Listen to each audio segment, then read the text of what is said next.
Aujourd'hui, nous allons revoir les règles de suppression des parenthèses. Donc il faut savoir que le rôle des parenthèses, c'est de rendre prioritaire un calcul. Pour cela, il y a deux sortes de priorités par rapport au calcul. Donc la première correspond au genre de problème. J'ai un billet de 50 €, je vais dépenser 8 € pour acheter un CD et 15 € pour acheter un DVD. Combien me reste-t-il? La première méthode de résolution, c'est de faire les 8 € du CD plus les 15 € du DVD, ce qui donne un total de 23 € pour les dépenses.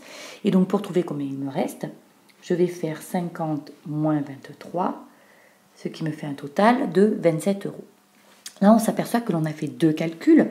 Et donc si je voulais faire ce calcul en une seule ligne, eh bien je ferai les 50 € moins les 8 € du CD et les 15 € du DVD.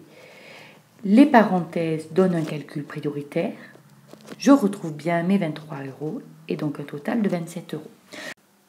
J'aurais aussi pu écrire ce calcul en une seule ligne sans mettre des parenthèses en disant j'ai un billet de 50 €, je dépense 8 € pour un CD, je dépense 15 € pour un DVD et je retrouve bien mon total de 27 €.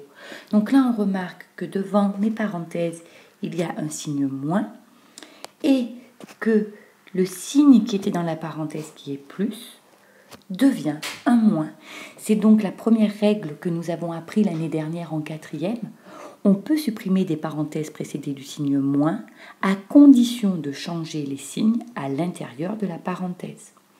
Une règle qui lui ressemble beaucoup, c'est si cette fois-ci devant la parenthèse il y avait un plus. Donc imaginez par exemple 50 plus entre parenthèses 8 plus 15. Si je devais le calculer, ça ferait 50 plus 23, ça ferait 73.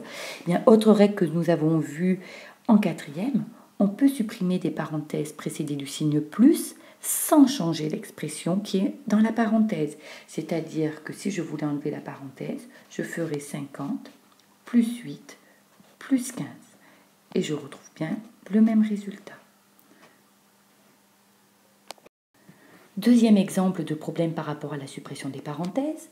J'ai deux paniers qui contiennent chacun 3 bananes et 5 pommes et je veux savoir combien j'ai de bananes en tout, combien j'ai de pommes. Eh bien, pour trouver le nombre de bananes, on commence par faire donc deux paniers qui ont 3 bananes, donc cela me donne 6 bananes en tout, et deux paniers qui ont 5 pommes, ce qui fait 10 pommes en tout. Je me retrouve dans le même cas que mon premier exemple, avec un calcul qui est sur deux lignes. Donc si je veux rendre ce calcul sur une seule ligne, eh bien je vais pouvoir faire, j'ai deux paniers qui contiennent chacun 3 bananes et 5 pommes. Mes parenthèses ici représentant les paniers. Cette fois-ci, on remarque que devant la parenthèse, il y a un multiplié. Je ne peux donc pas appliquer la règle de calcul que j'ai vue dans la diapositive 1. Cela veut dire que je vais devoir utiliser une règle vue en 5e, qui est la règle de distributivité. Je vais distribuer le 2 aux 3 bananes et le 2 aux 5 pommes, ce qui va donner 2 fois 3 bananes plus 2 fois 5 pommes, ce qui me donne bien 6 bananes plus 10 pommes.